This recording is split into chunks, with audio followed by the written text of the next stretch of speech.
Isa sa mga inaabangang mega serye ng GMA next year, Pulang Araw. Ito ay pagbibidahan ni Sanya Lopez, Alden Richards, Barbie Forteza at David Dicauco. Ito na nga'y aabangan bukas dahil the biggest historical drama of 2024.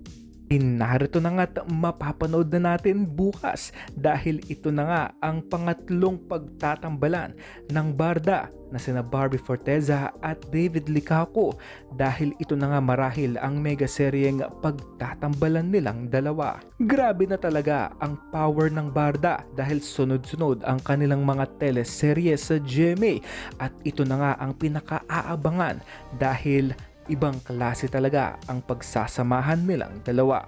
Nakipag-meeting naman itong si Alden Richards sa executives katulad na lamang ni na Miss Annette Gozon ng GMA Sparkle kung ano nga ba ang magiging next teleserye ni Alden Richards sa ilalim ng GMA Network.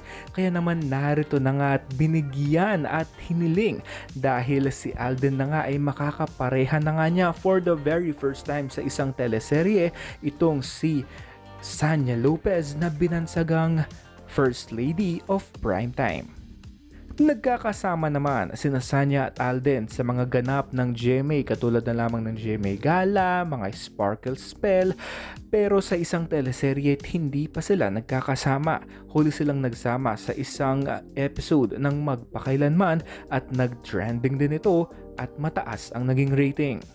May mga usap-usapin din na nagkakamabutihan din ang dalawa kaya naman ni-request ni Alden Richards na makatambal itong si Sanya Lopez sa Pulang Araw. Bukas na nga nating makukumpirma ang kanilang first ever series na pagtatambalan nila.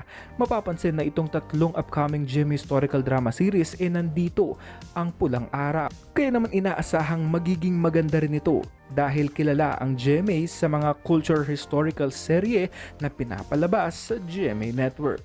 Nauna na nga umingay ang Pulang Araw dahil pagbibidahan daw ito ng barda. Pero maliban sina Barda, Sanya at Alden din ang bida rito.